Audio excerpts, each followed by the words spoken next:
Diríamos que con la economía 4.0, con la generación de datos, que en los últimos 2 años se ha generado el 90% de los datos que tenemos ahora, o sea, el cambio es tan grande que realmente tenemos que repensarlo todo. Entonces, con este cambio de marco mental, el valor está en resolver necesidades.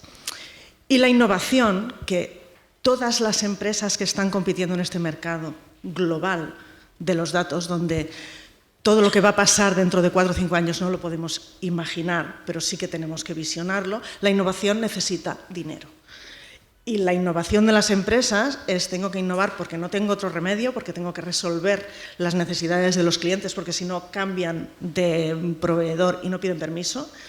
Entonces, esta innovación que necesita recursos es lo que hace, con tu ejemplo, Albert, de si reducimos los ingresos fiscales, si ya dejamos de ser adictos al crecimiento y tenemos que innovar formas más sostenibles, lo que está claro es que las empresas que están innovando están dejando unos recursos para innovar. ¿Qué quiere decir innovar? Que esos recursos que estoy aplicando no sé cuándo van a ofrecer un resultado y si va a funcionar o no. Por lo tanto, este marco mental de la innovación, cuando decía Eva, es que si hay recursos públicos disponibles de la Unión Europea, es de poco sentido común no utilizarlos, pero realmente el enfoque de la economía 4.0, a mí el que me encanta con el enfoque positivo que decían antes, es que el valor es resolver necesidades que sencillamente antes no podíamos resolver. Y antes con la ponencia de Antonio Eroles, con el tercer sector, cómo enfocar la tecnología, primero definir el problema y una vez está definido ese problema, cuál es la solución tecnológica que aplicamos. Pero hay sin duda la innovación es riesgo y el riesgo que no nos podemos permitir es no innovar. Estas empresas necesitan, todas las empresas de cualquier tamaño, grandes, startups, pequeñas, necesitan un ecosistema y en la ciudad tiene un papel muy relevante para hacer que las cosas pasen. Si estas ciudades que tienen que decidir cuál es su posicionamiento y qué tipo de empresas quieren atraer, bueno, aquí entonces hay empresas que desaparecen porque su ecosistema no lo pueden sostener. Entonces, ¿qué es lo interesante de ver la innovación en las empresas? Que en la economía del conocimiento el valor está en aprender. Las empresas están habituadas a hacer, no a aprender.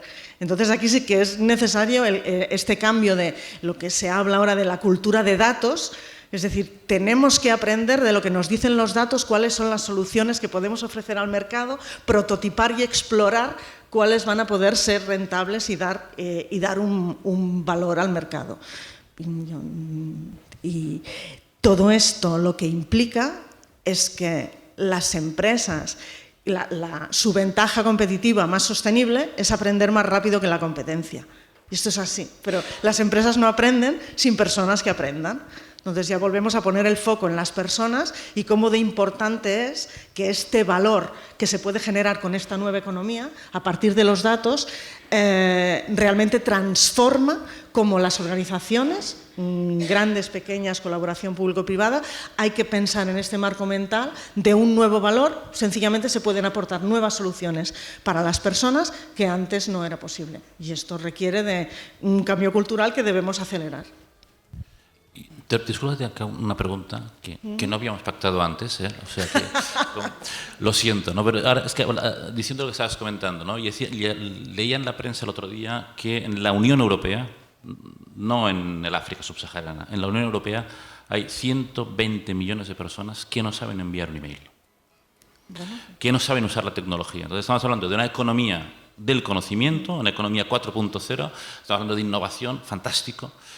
¿Cómo conseguimos no dejar descolgadas tanto el mercado de trabajo, que han comentado en la anterior, a un montón de personas, o cómo conseguimos llegar a esta gente que, en fin, simplemente, si no saben enviar un email, imagínate otras cosas que podemos estar ofreciendo, ¿no?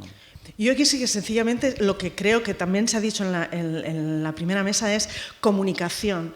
O sea, necesitamos conectar con necesidades reales de personas, independientemente de que accedan a esta tecnología que, bueno, entendemos más o menos, pero realmente lo que todo el mundo entiende a nivel de persona es ¿Qué necesidades tengo que quiero resolver?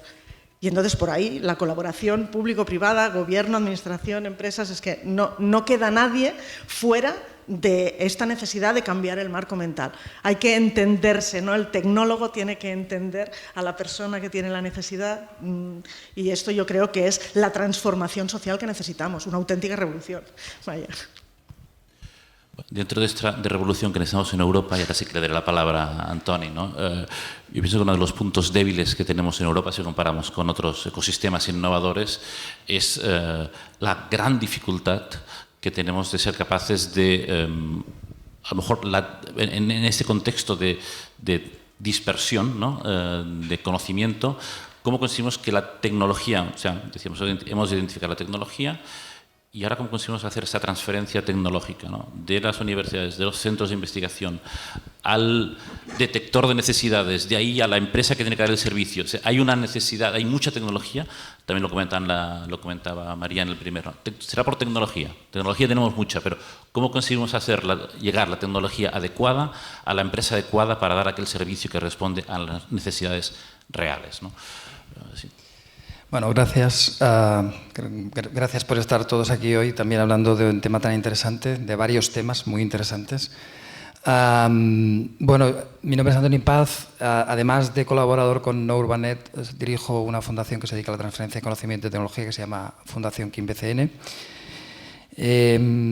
Por lo tanto, algo de lo que voy a hablar va a tener que ver con todo lo que es la transferencia de conocimiento y cómo se hacen esos procesos, ¿no? Entonces, a la pregunta de Albert, me gustaría puntualizar una cosa, y es, creo que se tiene que empezar a hablar de transferencia de conocimiento más que de transferencia de tecnología.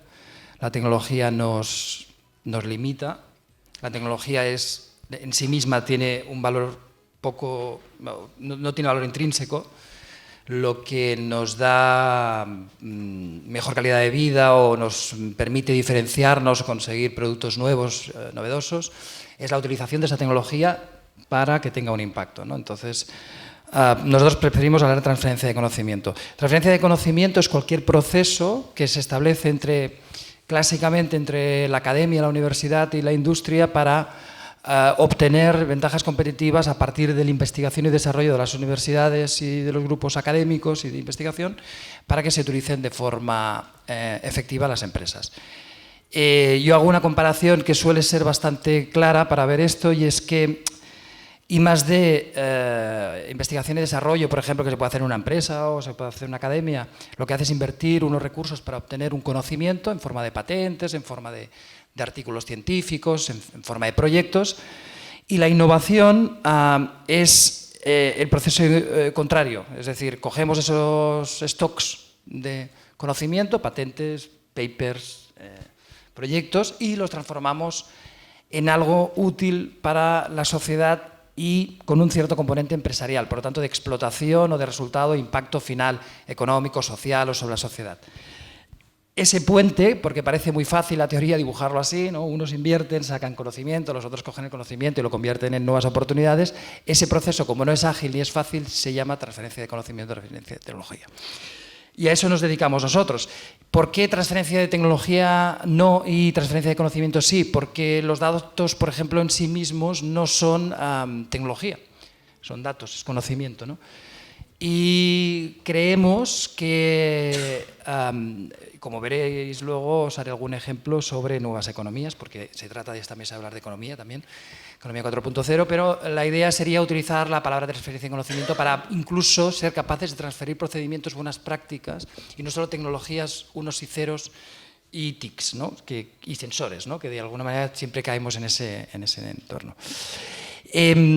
Yo estoy bastante de acuerdo con casi todo lo que se ha dicho hoy. Quizás sí tenía otro comentario que me gustaría lanzar, un poco más optimista, y es que me da sensación, participo en algunos foros sobre Smart Cities, sobre la innovación, sobre hacia dónde va el medio ambiente, la economía circular, etcétera, etcétera, y suele haber siempre un componente un poco como un pesimista, ¿no? De, ostras, ¿qué nos va a pasar? Un miedo latente entre todos, ¿no? Nos vamos a quedar sin trabajo, va a ser peor digamos, el mundo que nos viene para nuestros hijos será peor, etcétera, etcétera.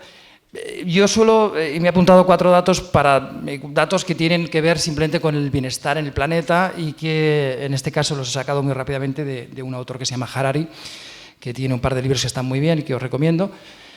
Y solo para que entendamos un poco por dónde va y enmarcar este mensaje más optimista que os quería dar, en principio la tecnología nos ha permitido que en 2010 se muera más gente por obesidad que por hambre en el mundo, ¿no? Y eso es un detalle, pero también se mueren muchísima menos gente por terrorismo, se mueren 7.697 personas en 2010, según datos de Harari, y en cambio por enfermedades asociadas a la obesidad se mueren 3 millones de personas en todo el planeta, ¿no? Eso no quiere decir que vayamos muy bien, ni que todo vaya bien, y que todo el mundo vaya muy bien, pero sí que hay una tendencia positiva en temas de contaminación. El COP25, sabéis que he estado en temas de economía circular. Es cierto que evidentemente tenemos que hacer algo, que tenemos que actuar y que el planeta, pero también hay que observar datos como que cada individuo en el planeta, somos 8.000 millones de personas casi, tiene una huella de carbono menor o contamina menos per cápita que hace 40, 50, 60, 100 años, ¿no? Entonces, hay una parte de la tecnología y de la hipótesis que nosotros mantenemos, y es que la tecnología no tiene por qué ser mala, no todo lo que nos va a pasar con la tecnología es malo. Probablemente en la foto que estamos ahora tenemos un cierto respeto a lo que pueda ocurrir a nivel de nuestro contrato laboral, de nuestras condiciones, etcétera, etcétera, pero todo se ha ido ajustando y si observamos la historia de la tecnología y la innovación, se ha ido acomodando a la situación que está a cada momento, ¿no? Entonces hay una parte positiva que yo creo que también se ha señalado hoy, de que todo esto va a mejorar, puede empeorar, pero debería tender a mejorar si utilizamos bien la tecnología y la innovación, ¿no?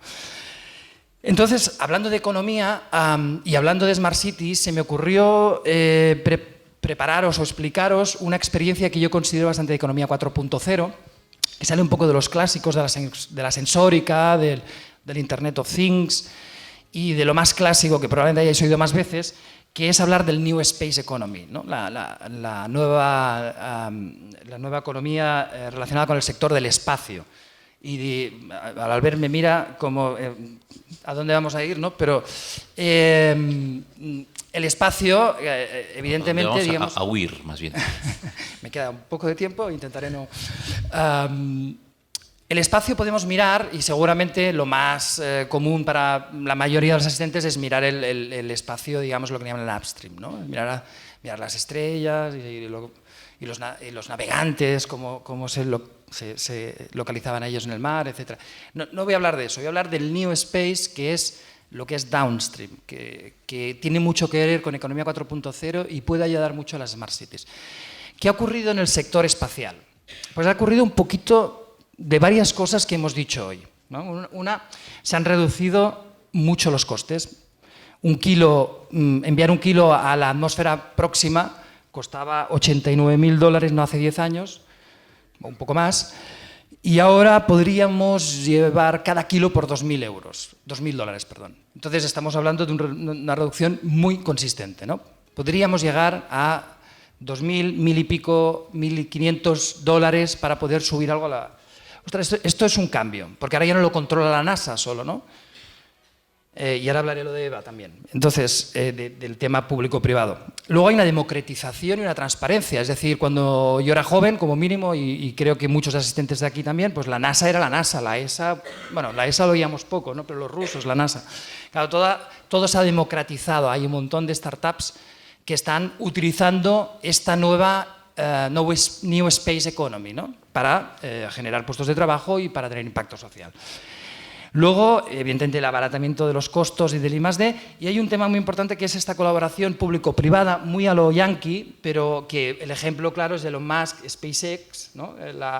El cohete, que de alguna manera, viendo que se reducían las inversiones de la NASA, desde la carrera espacial 1969 a la Luna, se han ido reduciendo paulatinamente, en algunas épocas mucho, optaron por un mecanismo más flexible, que es el de intentar que los privados propongan las ideas. En este caso, Elon Musk propuso un cohete más barato, más eficiente, desde el punto de vista privado, consiguiendo los contratos con la NASA, colaborando con la NASA, pero desde un punto de vista público-privado. Demostración muy clara de que eso ha conseguido abaratar costes, ha conseguido que sea todo más democrático y que por lo tanto nos cueste mucho menos subir un satélite. ¿Y qué consecuencias tiene todo esto? Porque esto es una parte de la New Space, ¿no? Y es que si yo subo un satélite fabricado en 3D, que también ha salido hoy, en 3D printing aquí, y es más barato, pesa poco, con materiales muy... Le pongo unos sensores y este satélite me permite dar datos de cómo está el clima o cómo son los flujos de movilidad de ciertas cosas, o nos permite detectar y prever alarmas de cualquier tipo. Los trato aquí en la Tierra, simplemente hago un espejo, el satélite capta y me devuelve unas señales y yo eso lo utilizo. Y puedo mejorar la movilidad, puedo mejorar el medio ambiente, puedo definir dónde actuar.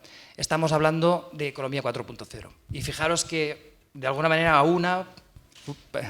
público-privada, fabricación 3D, gestión de datos, etcétera, etcétera, ¿no? Y entonces os animo un poco a que veáis el Smart Cities o, digamos, la 4.0 de una forma un poco más amplia, ¿no? Y me he pasado de tiempo un poco. Bueno, invitas a café luego. Muchas gracias a todos. Bueno, muchísimas gracias. Gracias por estos inputs.